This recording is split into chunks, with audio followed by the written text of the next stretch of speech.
memperingati kematian Yesus, Jumat Agung, ya. Tahun demi tahun kita melewatinya dan selalu saja kita mendapatkan refleksi kita, renungan kita tentang Jumat Agung, ya, dengan berkat yang luar biasa. Terima kasih untuk ibadah yang sudah dimulai dari pagi tadi awal sampai sekarang. Ya, istri saya jawil-jawil saya di sebelah saya. Ya, saya pikir dia mau ngomong apa. Dia tarik muka saya. Dia menunjukkan saja dia sedang menangis karena merasa anugerah Tuhan begitu luar biasa, dahsyat. Ya, dan suasana yang dibangun lewat pujian penyembahan betul-betul sangat menyentuh, ya, sehingga ya kadang-kadang kita bingung ini datang untuk bersukacita atau datang untuk berduka cita. Karena sukacita dan duka cita di dalam Tuhan itu adalah hal yang yang bisa dinikmati dengan segala syukur gitu ya. Jadi kadang-kadang kamu menangis bukan untuk duka cita juga sih. Tapi menangis karena bahagia, menangis karena Tuhan kok baik ya. Menangis terharu karena ya hidup kalau tanpa dia nih rasanya kayak apa nih. Untung ya saya tuh mengenal Yesus. Untung saya diselamatkan. Dan hari ini kalau kamu ada di sini bersyukurlah. Amin Bapak Ibu. Haleluya. Oke. Christ, Cross, and Curse, ya, 3C, ya, Kristus, salib, dan kutuk. Ini topik yang Pak Vincent berikan untuk saya, dan saya diberkati dengan tema ini. Dan kalau ini dikalimatkan, ya, bagaimana Bapak Ibu mengkalimatkan, menghubungkan antara Kristus, salib, dan kutuk? Ya, mungkin ada banyak cara saudara bisa menggabungkan dalam sebuah kalimat. Tapi ini kalimat saya, ya, disalib Kristus menanggung kutuk kita. Ya, itu kalimat pertama. Kalimat kedua, dan di dalam Kristus kita menikmati hidup di dalam segala kelimpahan. Oke? 3 kata itu masuk dalam satu kalimat, dan kalau engkau mau mengingatnya, boleh mengingatnya dengan cara yang gampang. Melalui salib, Kristus menanggung kutuk kita. Oke, Bapak Ibu, Galatia pasal yang ketiga ayat 13 dan 14. Kita baca sama-sama ayat ini, 1, 2, 3. Kristus telah menebus kita dari kutuk hukum Taurat, dengan jalan menjadi kutuk karena kita. Sebab ada tertulis, terkutuklah orang yang digantung pada kayu salib.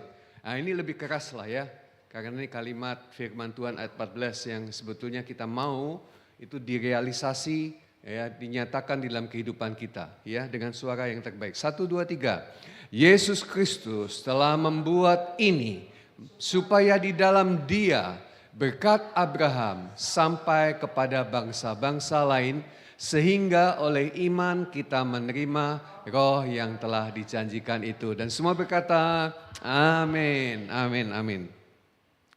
Bapak, Ibu, dan saudara sekalian, di dalam ayat 13, Kristus ada, salib ada, kutuk ada. Ya. Dan selain kalimat saya yang pertama, kalimat ini perlu diingat. Ya, perlu diterima dengan iman. Kristus telah menebus kita dari kutuk hukum Taurat dan dengan jalan menjadi kutuk karena kita, sebab ada tertulis terkutuklah orang yang digantung pada kayu salib. Ya, ringkasnya, melalui salib Kristus menanggung kutuk kita. Ya, oke. Selanjutnya Bapak Ibu, ini menceritakan tentang asal mula kutuk sih. Ya, kutuk yang pertama di Kejadian pasal 3 ayat 17. Kapan ini? Ketika manusia melanggar perintah Tuhan. Tuhan bilang, jangan makan buah pengetahuan baik dan jahat, ya, karena ketika kamu makan, kamu pasti mati. Ya, ular datang dan berkata, Wah, kalau Tuhan ngomong seperti itu, pasti ada sesuatu maksud baik yang tersembunyi, yang sebetulnya tidak diingin engkau mengetahuinya. Apa itu? Setan bilang, ular bilang, kalau kamu makan buah ini, kamu akan menjadi sama seperti dia. Saudara-saudara, dan itu membuat dia tertarik dan mengambilnya dan memakannya. Dan kemudian firman Tuhan kepada manusia itu, karena engkau mendengarkan perkataan istrimu dan makan dari buah pohon yang telah kuperintahkan kepadamu, jangan makan daripadanya. Maka terkutuklah tanah karena engkau. Dengan bersusah payah engkau akan mencari rezekimu dari tanah seumur hidupmu. Kutuk yang pertama tidak ditujukan kepada Adam dan Hawa. Tapi kutuk yang pertama ditujukan kepada tanah. Ya. Jadi manusia yang berbuat dosa, tanah yang dikutuk. Saudara-saudara, kelihatannya ya, ini juga terjadi di mana-mana. Ya, orang susah hidup karena tanah terkutuk. Kerja susah, ya. Usaha apa-apa mungkin gagal, ya. Bingung cari kerja dan sebagainya. Bahkan kalau toh kerja pun penghasilan nggak cukup. Karena nggak cukup utang.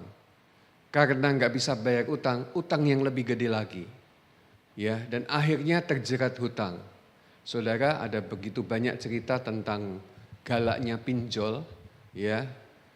Kalau sampai ada yang terjerat pinjol, ya, namamu akan tersiar di antara keluargamu, teman-temanmu, ya. Saya seringkali ditelepon, ya, untuk orang-orang yang saya tahu memang, dan bahkan mereka mungkin pakai referensi saya, ya. Saya sampai kadang-kadang jengkel juga, ya, kan itu bukan urusan saya, gitu kan. Ya, cuma mereka bilang, ya, supaya Bapak tahu, kalau Bapak tahu, Bapak bantulah. Ya, sayang, saya bukan Tuhan yang bisa membantu. Ya, saya biarkan, saya kadang-kadang blokir juga. Bapak Ibu Saudara, ingat bahwa dunia ini begitu susah. Tapi saya percaya jemaat yang ada di tempat ini, jemaat yang ada di rumah, ya, ada dalam pemeliharaan Tuhan. Ya, amin ya. Puji Tuhan. Selanjutnya, ini kutuk yang kedua. Ketika Kain membunuh Habil, ya. Nah, ketika dosa itu dibuahi menjadi tindakan action yang kemudian terus mengerjakan hidup manusia, maka kutuk itu berpindah dari kutuk kepada tanah menjadi kutuk kepada manusia. Kutuk itu datang kepada orang. Kejadian 4 ayat 11, maka sekarang, ini kata firman kepada Kain, terkutuklah engkau, terbuang jauh dari tanah, yang mengangakkan mulutnya dan untuk menerima darah adikmu dari tanganmu. Saudara-saudara, terus kutuk berlanjut dengan 12 ucapan kutuk. Saya enggak minta Pak Vincent untuk menulisnya karena enggak enak sih. Ya. Ini ceritanya, ya. Firman kepada Israel. Kira-kira seperti ini, 12 kutuk itu, terkutuklah orang yang membuat patung pahatan atau patung tuangan, karena itu kekejian bagi nama Tuhan. Ya, 10 perintah Allah menyebutkan itu, jangan menyembah patung, ya, atau Allah buatan manusia. Terkutuklah orang yang memandang rendah ayah dan ibunya. Ya, makanya perintah firman Tuhan adalah hormatilah ayah ibumu. Tapi jangan-jangan ada orang yang dididik dengan cara yang membuat hatinya pahit sehingga munculnya kebencian kepada orang tua. Saudara-saudara, kalau engkau pernah mengalami masa-masa yang susah karena orang tuamu terlalu keras, ya, memukul kamu, menghajar kamu, sampai ada yang kepahitan, terima Yesus dan kamu akan melihat kelepasan. Kalau enggak Bapak Ibu, bisa jadi kepahitan ini menjadi kutuk. Karena apa? Karena kita tidak bisa menghargai orang tua, tidak bisa menghormati, ya. Jadi kalau kita memandang rendah orang tua kita. Waduh, terkutuk Bapak Ibu. Ketiga, terkutuklah orang yang menggeser batas tanah sesamanya. Ya, tak pikir zaman dulu orang penduduk kan nggak sebesar ini kan. Sekarang penduduk dunia berapa? 7 miliar. Ya. Dulu zaman ini awal-awal nggak ada yang namanya miliar. Ya. Tapi tanah kan begitu gede. Masih ada juga yang menggeser batas tanah. Terkutuk ya. Terkutuklah orang yang membawa orang buta ke jalan yang sesat. Ya, selanjutnya terkutuk orang yang memperkosa orang asing. Ayat 20 sampai ayat 23. Ini tidur aja terkutuk Bapak Ibu. Bayangkan nih. Masalahnya ya ada 3 atau 4 ayat ini. Tidur dengan istri ayahnya. Terkutuk. Ya, tidur dengan binatang. Ada yang tidur dengan anjing, ada yang tidur dengan kucing. Ya, tapi yang dimaksudkan jelas bukan itu. Tidur karena kelainan seksual. Ada loh orang yang puas seksualnya itu dengan binatang. Ya, penyimpangan-penyimpangan kayak gitu sudah dicatat tuh sebagai hal-hal yang terkutuk. Ya, terkutuklah orang yang tidur dengan saudara perempuan, ya, kemudian mertua, menantu, ya. Lewat. Terkutuklah orang yang membunuh sesamanya manusia, terkutuklah orang yang menerima suap. Ya. Ada jargon-jargon di negeri ini, babi haram, korupsi halal. Ya. Jangan ikut perkataan itu ya. Ini loh, terkutuklah orang yang menerima suap. Disuap aja terkutuk, apalagi nyolong. Korupsi itu nyolong, saudara. Terakhir, terkutuklah orang yang tidak menepati perkataan hukum Taurat ini dengan perbuatan. Dan seluruh bangsa ini harus berkata amin. Ini yang saya agak heran. Ya, ketika firman Tuhan dibacakan, semua umat bilang amin. 12 kutuk ini loh, setiap dikatakan amin. Amin. Maksudnya amin itu apa? Iya, benar. Dan kenyataannya memang begitu. Makanya saya nggak mau nulis. Ya, karena semua dibilang amin.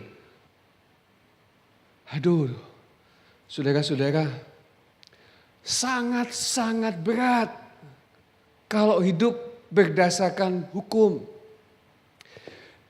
Dan Yesus pernah ngomong nih sama murid-muridnya, kamu telah mendengar. Mata ganti mata, gigi ganti gigi. Di dalam Matius pasal yang ke-5. Aku berkata kepadamu, kasihlah musuhmu, berdoalah bagi mereka. Firman bilang jangan membunuh.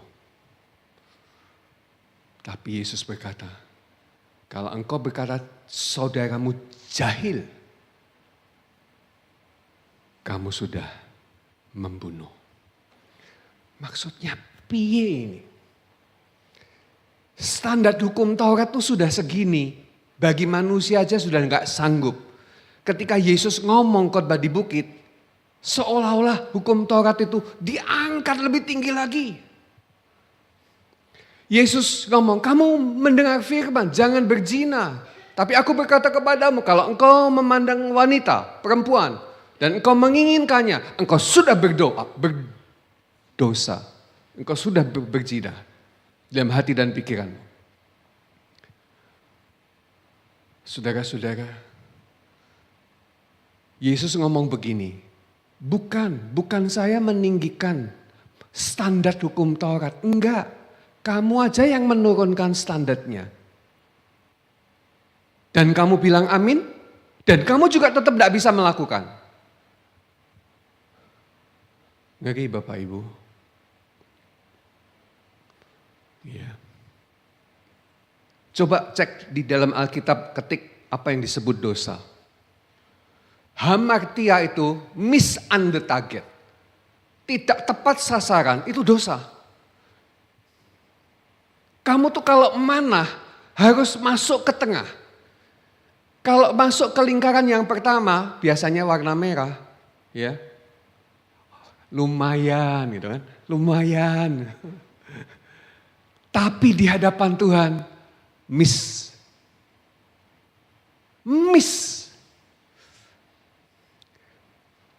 Kalau ngomong soal dosa tuh, aduh begitu ketat. Dan Matius pasal 5 ayat yang ke-48, bagian yang terakhir, ditutupnya seperti ini. Karena itu haruslah kamu sempurna seperti Bapakmu yang di surga adalah sempurna. Siapa bisa? Firman Tuhan bilang begini, kalau kamu tahu melakukan yang baik, tetapi kamu tidak melakukannya, kamu sudah berdosa. Berapa banyak kita berbuat dosa sepanjang hari? Karena tahu melakukan yang baik, tapi nggak mau melakukan. Malah di dalam Korintus ya, kepada jemaat di Korintus. Jika kamu bimbang, jika kamu ragu-ragu, ya, kamu tidak melakukannya dengan iman, kamu sudah berbuat dosa. Berapa banyak sering kita setiap hari ragu-ragu,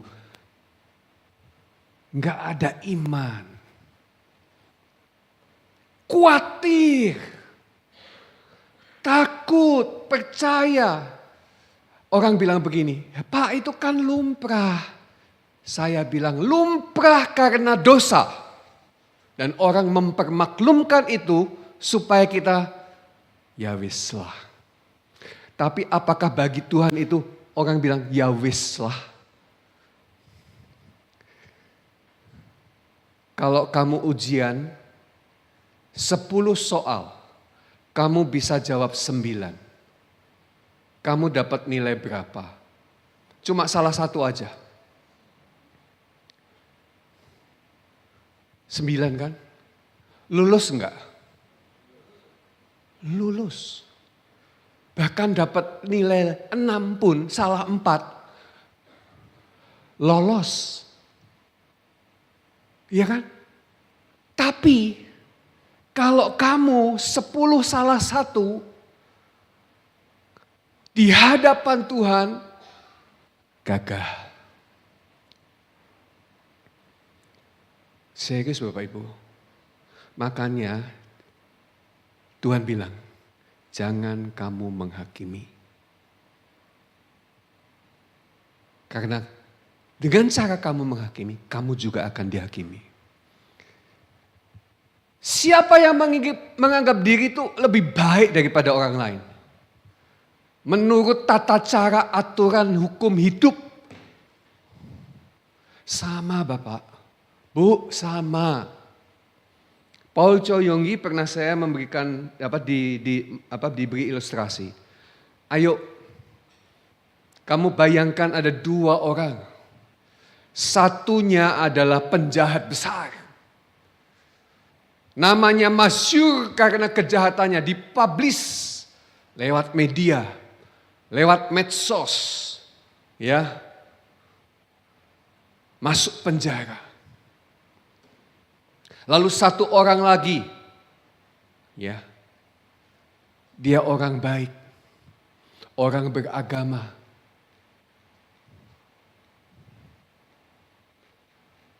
Yang pertama, dosanya pasti sangat besar.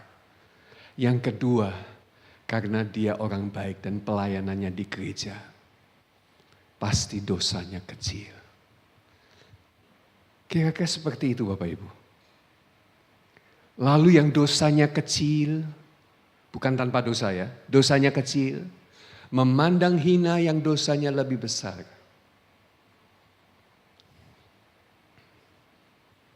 Saudara-saudara, lalu dia berkata begini, baiklah kamu membayangkan bahwa orang yang pertama membawa batu yang besar karena dosanya yang besar. Lalu orang yang kedua membawa batu yang kecil karena dosanya yang kecil. Dan kedua orang itu pergi ke sebuah tebing yang di seberangnya adalah laut yang dalam. Lalu orang yang pertama datang di pinggir tebing itu bersama orang yang kedua. Orang yang pertama begitu jahat, dosanya begitu banyak, dia sangat terkenal dan banyak orang tidak suka kepada dia. Sementara orang yang baik ini, yang dosanya kecil ini juga datang di tebing yang sama. Karena mereka keduanya akan melemparkan batu-batu itu ke dalam laut itu.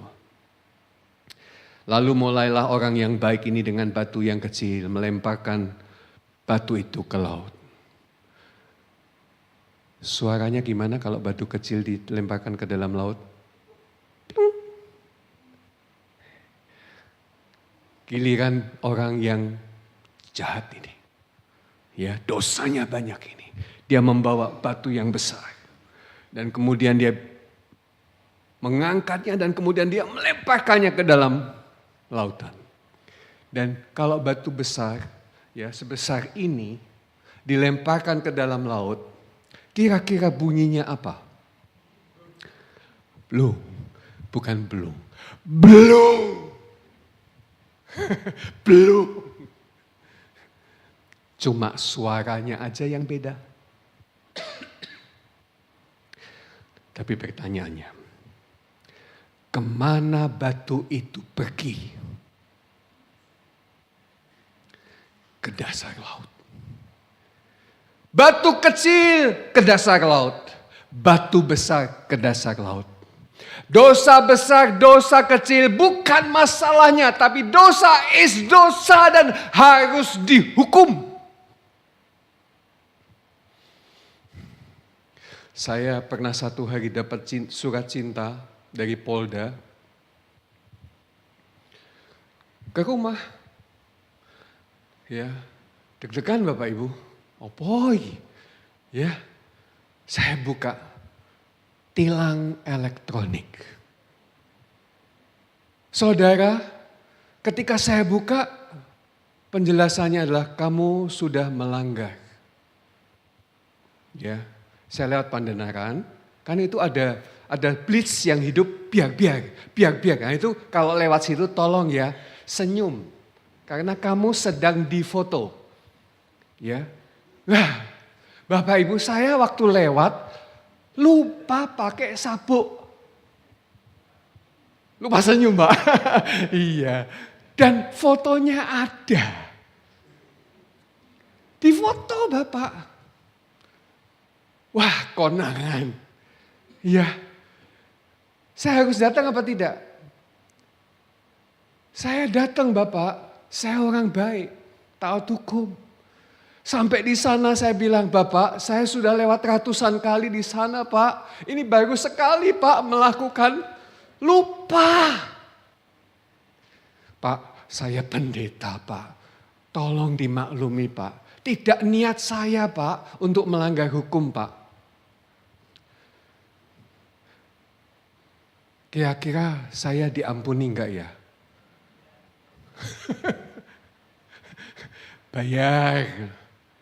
Bayar denda Bapak Ibu. Walaupun cuma sekali aja lewat lupa sabuk dan pas ke potret. Kamu bisa bayangkan Bapak Ibu? Saya pikir di surga juga ada tilang elektronik. Ketika kita melakukan hal-hal yang miss on the target tadi. Tidak tepat sasaran itu. Bahkan sekecil apapun. Takut, khawatir, cemas. Orang bilang normal. Saya bilang gak normal tuh di hadapan Tuhan. Kalau kamu percaya kepada Tuhan, gak ada khawatir. Kalau kamu percaya ke pemeliharaan Tuhan, kamu gak ada khawatir. Kenapa kok kita jadi khawatir, takut, cemas? Karena miss target itu tadi Bapak Ibu. Dan itu masalah kita. Orang-orang di luar, semua agama-agama mengajarkan, ya minimalisirlah dosa. Banyaklah dengan Bapak Ibu, supaya dapat pahala. Amal. Ya. Itu cara agama memperhitungkan kelakuan kita Bapak Ibu. Tapi itu bukan cara Tuhan yang original untuk menilai sebuah kehidupan yang sesungguhnya. Dan saya berkata, ketika ada seorang yang kaya raya, dia berkata kepada Yesus, "Guru yang baik, apa yang harus aku lakukan supaya aku selamat?" Guru berkata, jangan ini, lakukan ini. Dan orang muda itu berkata, "Semuanya sudah aku lakukan sejak masa mudaku." Keren Bapak Ibu? Sombong. Itu kata temannya Sidul itu siapa? Yang nyetir oplet. Mandra, sombong. Oke.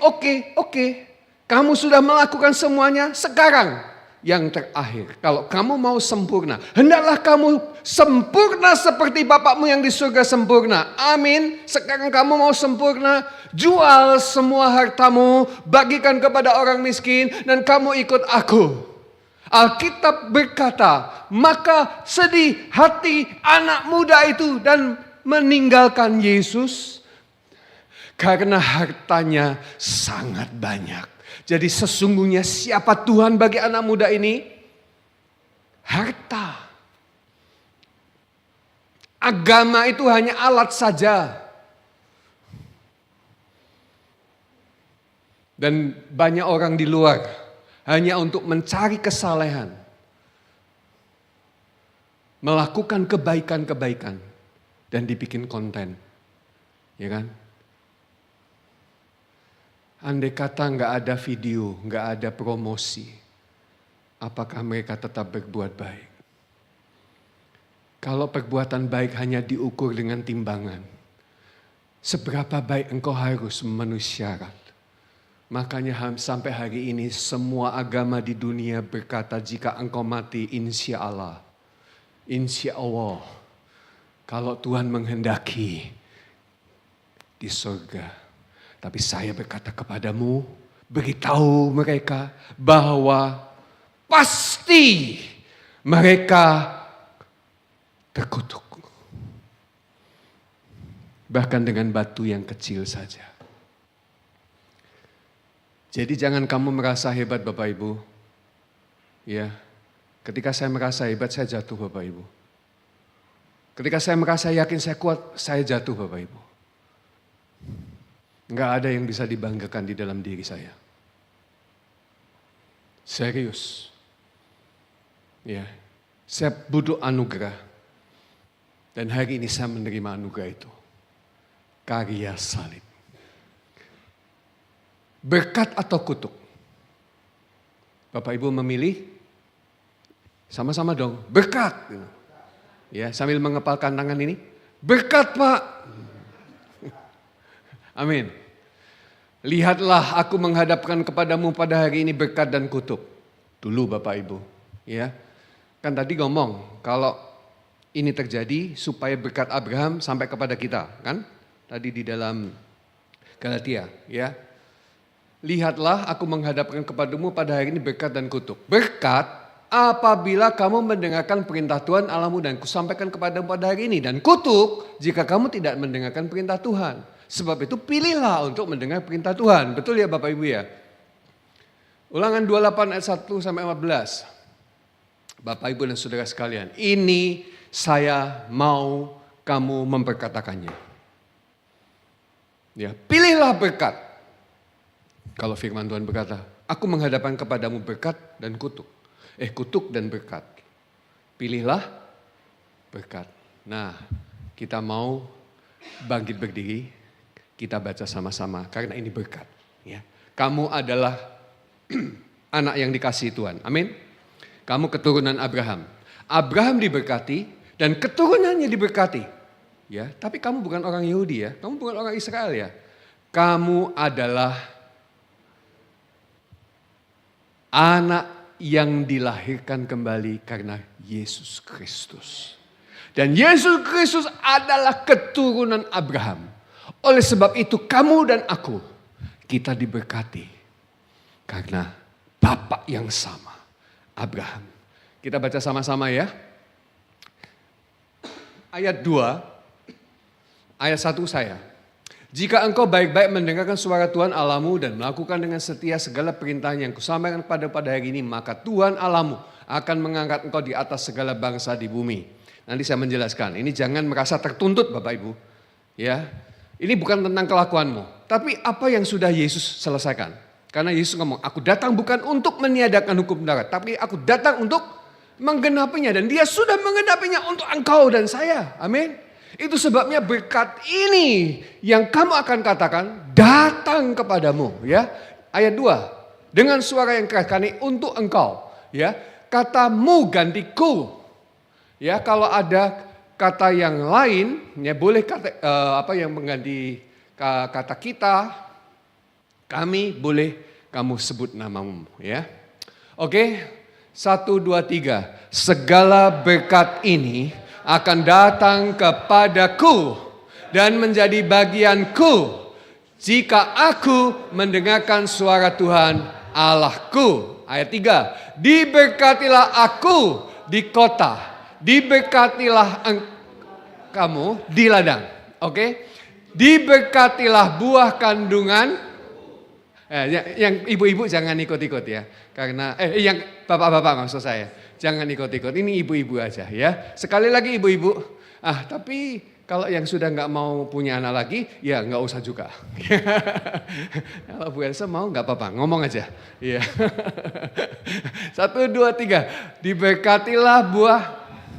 Oke, hasil bumiku dan hasil ternakku, bisnisku, yakni anak lembu sapi dan kandungan kambing dombamu. Nah ini soal pekerjaan ya, soal pekerjaan. Oke, amin. Oke, 5. Diberkatilah bakulku dan tempat adonanku. Amin. Diberkatilah aku pada waktu masuk dan diberkatilah aku pada waktu keluar. Oke, masuk keluar mana? Keluar rumah ya. Ya. Oke. Selanjutnya 7. Tuhan akan membiarkan musuhku yang maju berperang melawan aku terpukul kalah oleh aku. Bersatu jalan mereka dan menyerangi aku, tetapi bertujuh jalan mereka akan lari dari depanku. Oh, haleluya. Oke, 8. Tuhan akan memerintahkan berkat ke atasku. Oke, di dalam lumbungku dan di dalam segala usahaku. Ia akan memberkati aku di negeri yang diberikan kepadaku oleh Tuhan Allahku. Haleluya. Semangat sekali saya ya. Bapak Ibu juga? Aduh, luar biasa ini. Luar biasa kok aduh ya. Haleluya. Ayo, 9. Tuhan akan menetapkan aku sebagai umat-Nya yang kudus seperti yang dijanjikannya dengan sumpahnya kepadaku. Jika aku berpegang pada perintah Tuhan Allahku dan hidup menurut jalan yang ditunjukkannya. Haleluya. Lanjut lagi. Sudah kesel? Kalau ngomong berkat masa kesel? Enggak lah ya. Oke, ayat 10. Maka segala bangsa di bumi akan melihat bahwa nama Tuhan telah disebut atasku. Dan mereka akan takut kepadaku ya mereka. 11. Juga Tuhan akan melimpahi aku dengan kebaikan dalam hasil ternakku. Dan dalam hasil bumiku di tanah yang dijanjikan Tuhan dengan sumpah kepada nenek moyangku untuk memberikannya kepadamu. Nenek moyang maksudnya Abraham. Oke? 12. Tuhan akan membuka bagiku perbendaharaannya yang melimpah, yakni langit, untuk memberi hujan bagi tanahku pada masanya dan memberkati segala pekerjaanku Sehingga aku memberi pinjaman kepada banyak bangsa, tetapi aku sendiri tidak meminta pinjaman. Amin, amin, amin. Ayat 13, Tuhan akan mengangkat aku menjadi kepala dan bukan ekor. Aku akan tetap naik, bukan turun. Apabila aku mendengar perintah Tuhan, Allahku, yang kusampaikan pada hari ini, kulakukan dengan setia.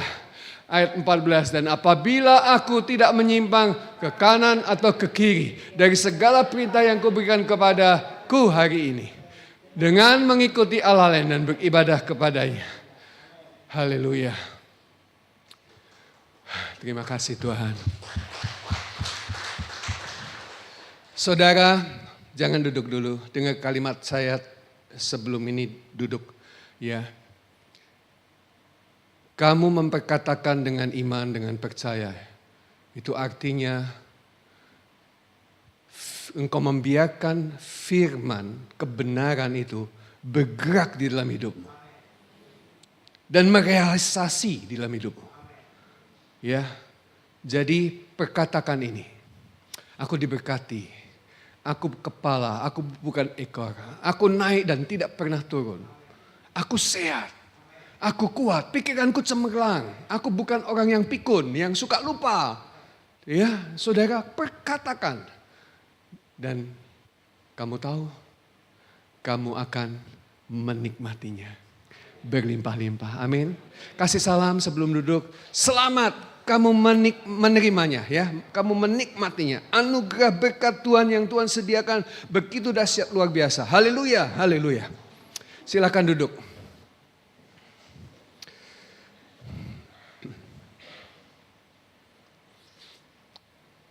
Kita akan melihat sebuah tayangan yang sudah pernah saudara lihat. Tapi beberapa saya yakin belum. Makanya saya ulang untuk yang belum. Yang sudah lihat, lihat lagi. Dan inilah karya salib. Ya, bagaimana kamu diperhadapkan berkat dan kutuk. Dan saya berkata, pilihlah berkat. Karena hari ini di dalam Yesus hanya ada berkat. Di dalam Yesus tidak ada kutuk lagi. Kutuknya kemana? Kutuknya di mana? Mari kita lihat tayangan ini.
God, why have you forsaken me?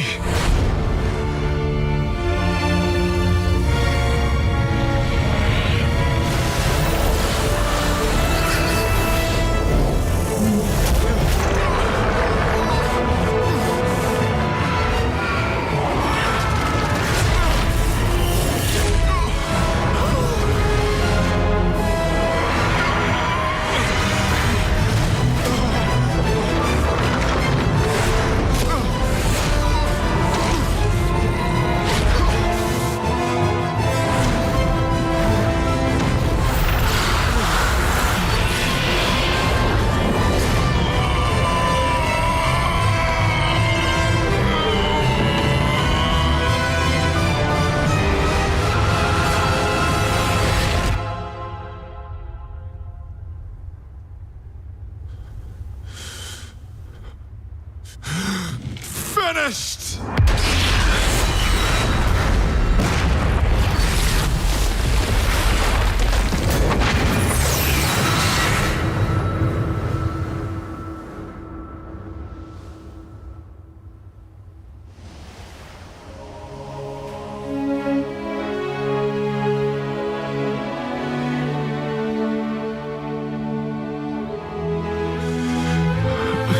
Father, into your hands I commit my spirit.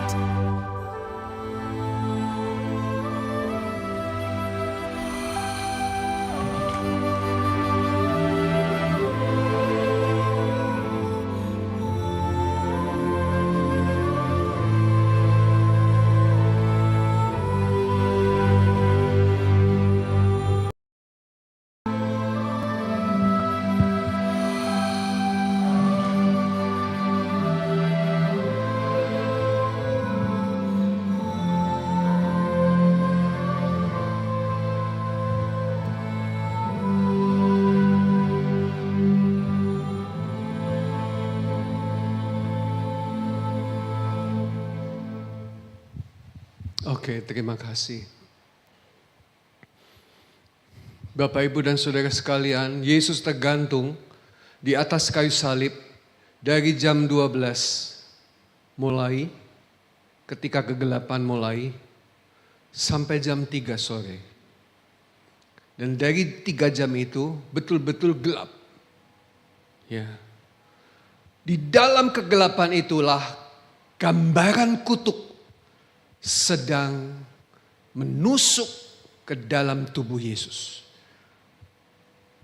Ya, kuasa dosa, maut menembusi tubuh Yesus. Dan kita tahu kutuk, sakit penyakit, ya, kemiskinan, penghukuman yang seharusnya ditimpakan kepada kita, sudah ditimpakan kepada tubuh Yesus di atas kayu salib.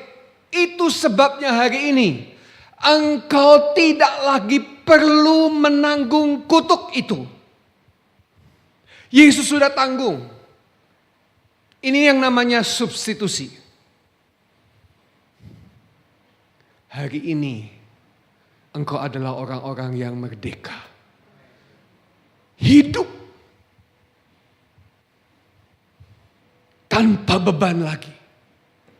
Semuanya ditanggung oleh Yesus. Kegagalanmu, ketidaksanggupanmu sudah ditanggung oleh Yesus. Dan andai kata anak muda yang kaya yang tadi saya ceritakan meninggalkan Yesus karena hartanya sangat banyak. Dia hadir di sini.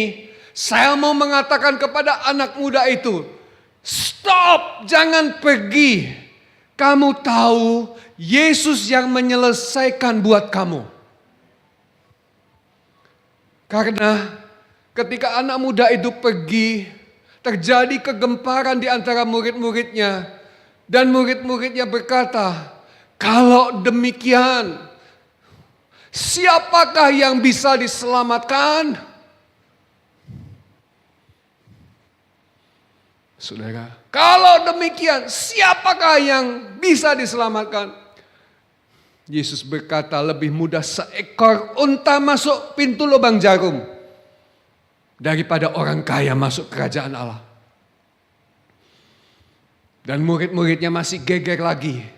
Ini kita ngikut guru yang salah nih kali ya. Tapi Yesus punya jawaban untuk mereka. Apa yang mustahil bagi manusia, tidak ada yang mustahil bagi Allah. Dan yang tidak mustahil bagi Allah itu sudah dilakukannya di atas kayu salib. Dan anak muda yang kaya itu saya mau memberitahu, pasti engkau diselamatkan saat engkau datang kepada Yesus. Karena engkau tidak sanggup, Yesus sanggup untuk engkau. Dan inilah berita kasih karunia sepanjang zaman, sepanjang abad. Persis sama seperti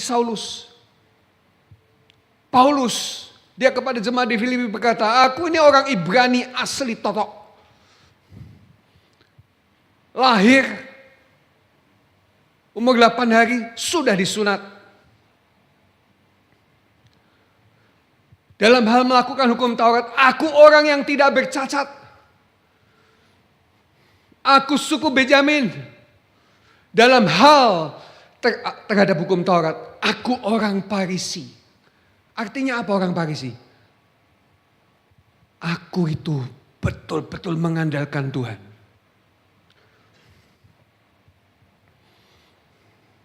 Tapi setelah aku mengenal Kristus, apa yang dulu ku anggap hebat, kemegahan, kemuliaan, yang aku bisa banggakan, sekarang demi Kristus, aku menganggap semuanya sampah, skubalaun.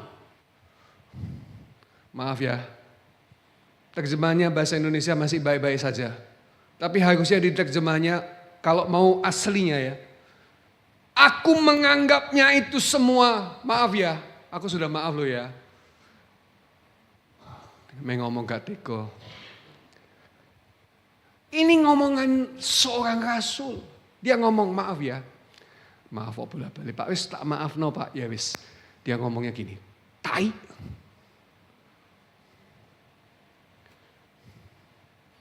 Bukan hanya sekedar sampah Bapak Ibu.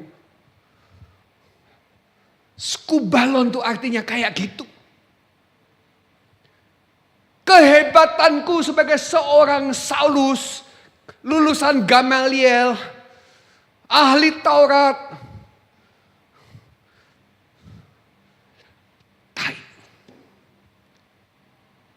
demi pengenalanku akan Kristus, semuanya ku anggap sampah. Dan itu sebabnya aku mengarahkan diri kepada apa yang di hadapanku dan berlari-lari kepada tujuan, yaitu panggilan surgawi. Saudara-saudara, seorang seperti Saulus pun menerima kasih karunia yang begitu hebat. Jadi jangan ada lagi orang yang menerima kasih karunia membandingkan dirinya dengan orang lain kalau dia lebih baik. Kalau dia lebih buruk, jangan juga membandingkan dirinya dengan orang lain karena kamu lebih buruk. Lalu kamu menjadi minder dan mengasingkan diri. Aku gak seperti mereka. Kamu gak perlu banding-bandingkan dengan siapa-siapa. Batumu kecil, batumu besar, semua sama di hadapan Tuhan. Maut. Tapi Yesus bayar di atas kayu salib. Untuk aku dan kamu. Semuanya finish. Jam 3. Ketika langit mulai terang kembali. Itulah harapan hidup baru di dalam Yesus Kristus. Yesus berkata, sudah selesai.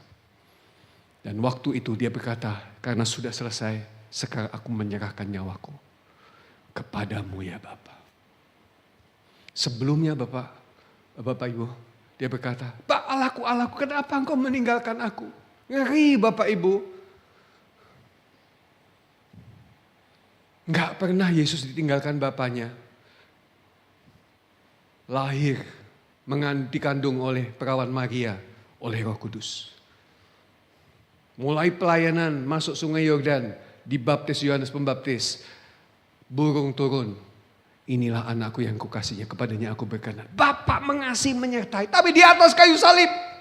Bapak memalingkan muka karena kutuk dosa, sepenuhnya ditanggung kepada dia. Bapak gak mampu untuk bisa melihat dosa itu di atas tubuh Yesus. Dan ketika Yesus sendirian di atas kayu salib, dia berkata, Eloi, Eloi lama sabatani. Kenapa engkau meninggalkan aku? Dan pada waktu Bapa memalingkan wajahnya dari Yesus, waktu itu Bapa melihat engkau jemaat dan berkata, anakku yang kukasih, kepadamu aku berkenan. Lihat hidupmu hari ini di dalam Yesus. Bukan di dalam dirimu sendiri. Tapi di dalam Yesus.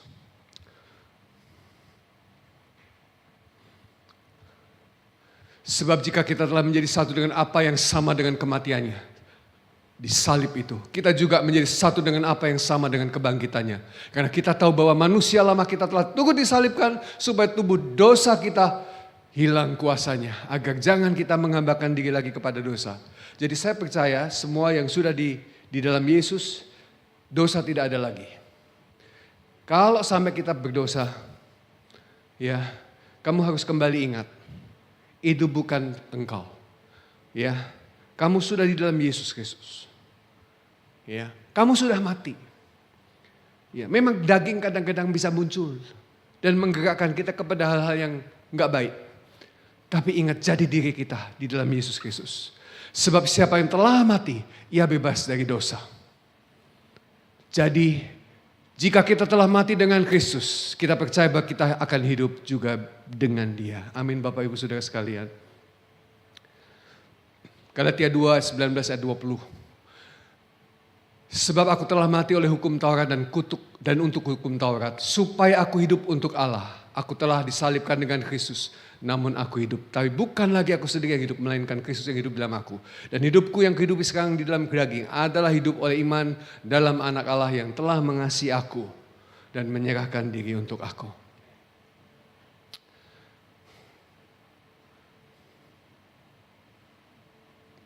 Pada kisah penyaliban, pada dini hari, Pilatus bingung. Ini orang baik. Istrinya semalam mimpi dan ngomong sama suaminya, Pilatus, "Pak, jangan lakukan sesuatu yang jahat untuk orang ini. Yesus, orang yang tidak bersalah. Dia orang baik.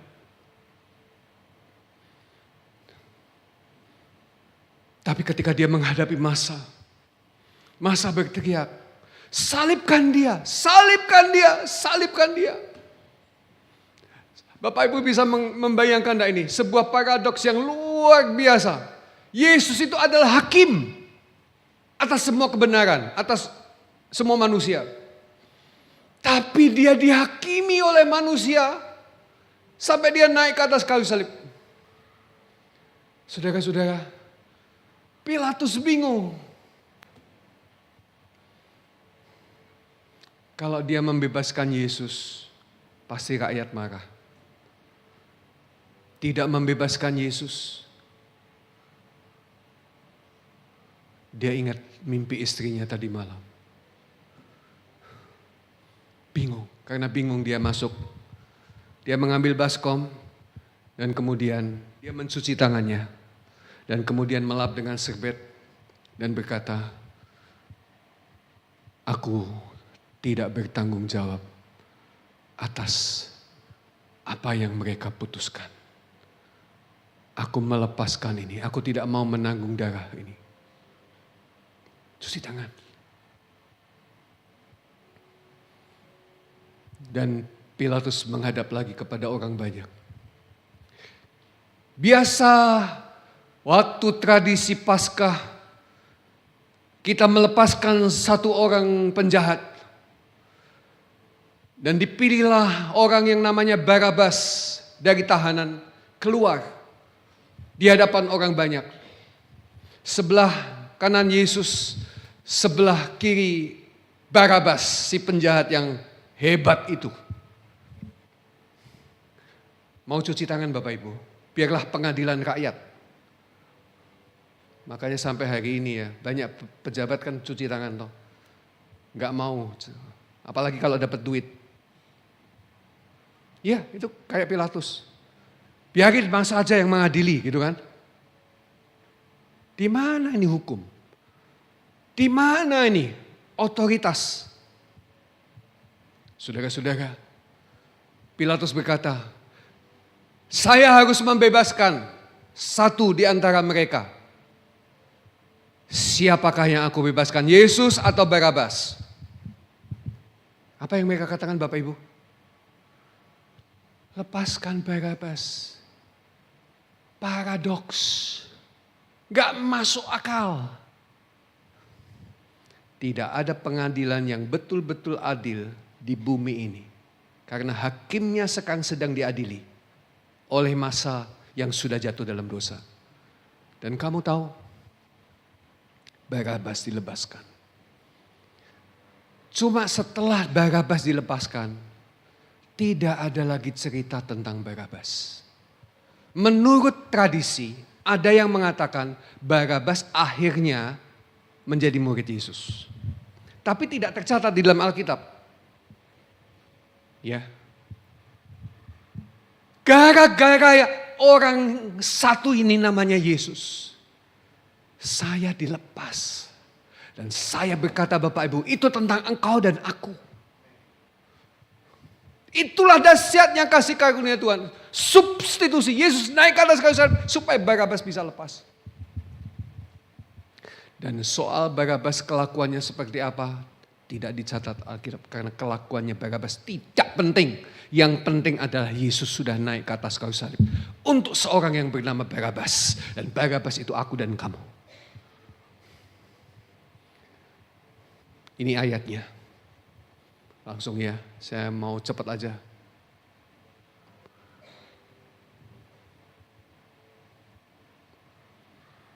Ini hal yang kedua dari contoh. Pada malam perjamuan sebelum Yesus disalibkan. Ini kan Yesus mau perjamuan kudus sama murid-muridnya. Ditanya sama muridnya, Guru, kita mau perjamuan kudus di mana? Gitu ceritanya.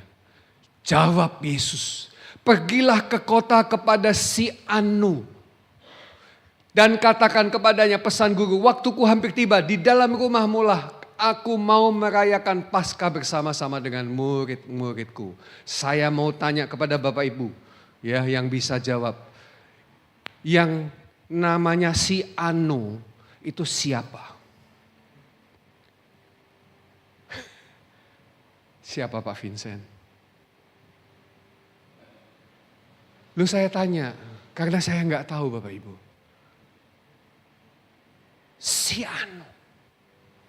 Barabas kelakuannya nggak penting. Tapi bukan soal nama, Barabas masih ada nama. Si Anu ini mempersiapkan perjamuan kudus, tempat. Tapi nama juga nggak penting. Kamu kira namaku penting, kamu kira namamu penting. Ya, jadi kalau kamu sampai hadir di suatu tempat di mana kamu tidak dianggap penting, ya cerita ini cocok untuk kita. Pergilah ke kota kepada si Anu. Si Anu itu siapa? Lah kalau peristiwa sepenting ini kenapa sampai penulis itu nggak tanya reporter kenalan, Pak namamu siapa? Lu kenapa? Mau tak catat? Iya kan Bapak Ibu? Tapi ini berita tentang salib itu. Kelakuanmu gak penting, namamu juga gak penting. Tapi yang penting ini. Paulus berkata, sebab aku telah memutuskan untuk tidak mengetahui apa-apa tentang kamu. Soal namamu kayak, masalahmu kayak. Selain Yesus Kristus, yaitu dia yang disalibkan. Dan inilah berita Paskah yang utama. Biarlah dia ditinggikan dan saya makin direndahkan. Biarlah dia semakin dimuliakan. Haleluya, amin. Saya semakin di belakang. Biarlah dia yang semakin nampak dan saya semakin tidak nampak. Biarlah dia yang di depan dan saya tidak kelihatan, saya di belakang. Hanya Kristus saja yang layak menerima pujian dan hormat. Amin Bapak Ibu. Jangan kecil hati ya kalau sampai Pak Vincent kelewatan besuk. Bukan maksudnya untuk tidak memperhatikan. Ya. Jangan sampai nanti rohaniwan. Ya, diharapkan, tapi yang diharapkan gak pernah kroso. Ya kan? Bapak Ibu, yang penting cuma satu hari ini. Yesus yang sudah tersalib menggantikan engkau dan saya. Amin. Kita bangkit berdiri bersama-sama, kita nyanyikan lagu I See Grace dalam bahasa Indonesianya.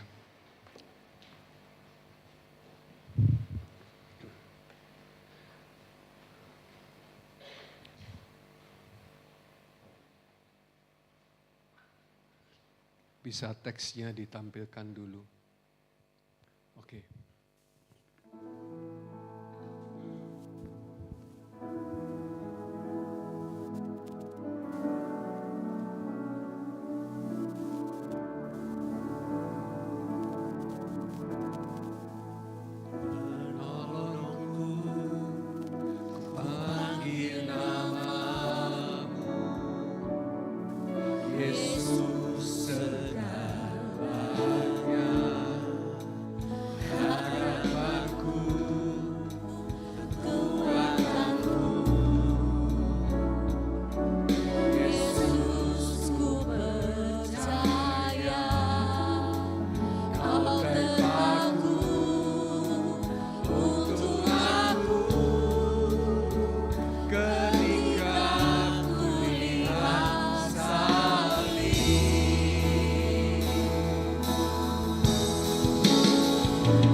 Jemaat, mari kita angkat roti di tangan kanan kita.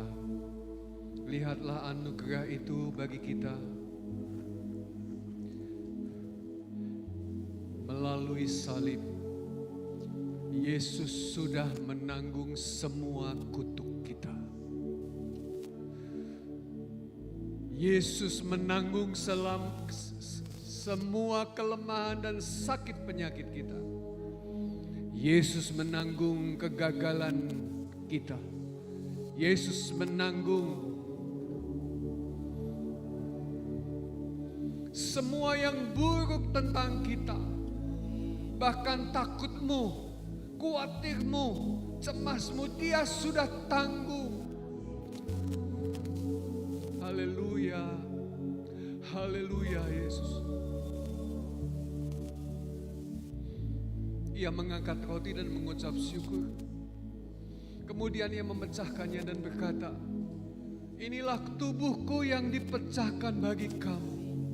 Terimalah ini menjadi peringatan akan aku setiap kali kamu memakannya.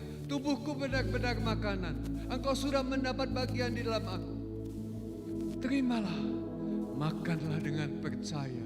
Mari kita makan bersama-sama di dalam nama Tuhan Yesus Kristus.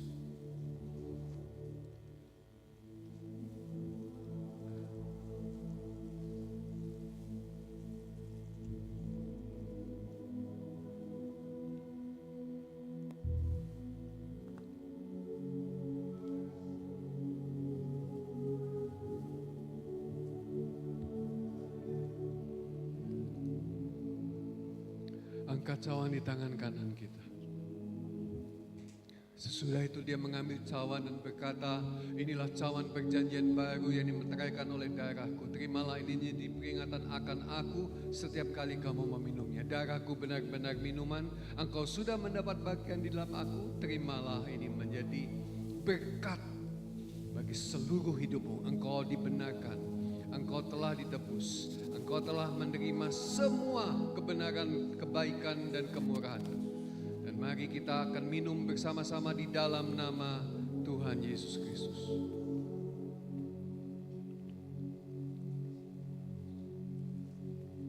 Haleluya.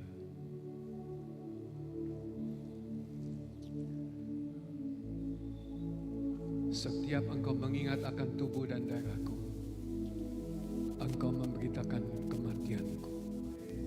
Engkau memproklamasikan kepada dunia, kepada semua orang, semua pihak, aku telah mati bagimu dan bangkit pada hari yang ketiga untuk memberikan kehidupan baru.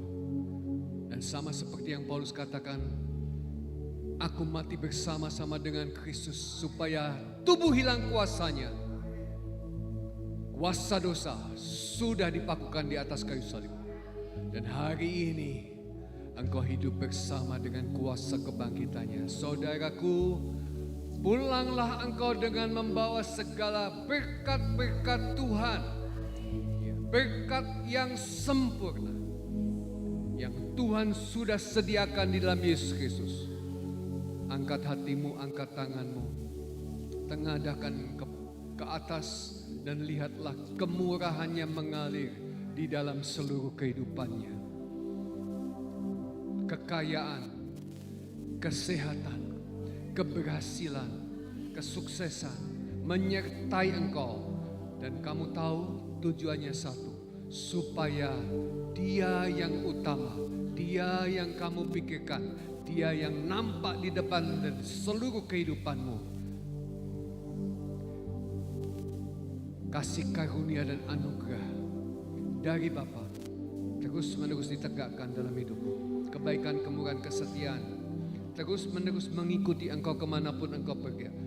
Kuasa dan urapan engkau terus mengalir melimpah. Engkau naik tidak pernah turun. Engkau diberkati dan terus menerus diberkati. Dan oleh hidupmu semua orang di sekelilingmu menikmati berkat-berkat Tuhan. Dan semua kita yang menerimanya percaya berkata bersama, amin. Haleluya.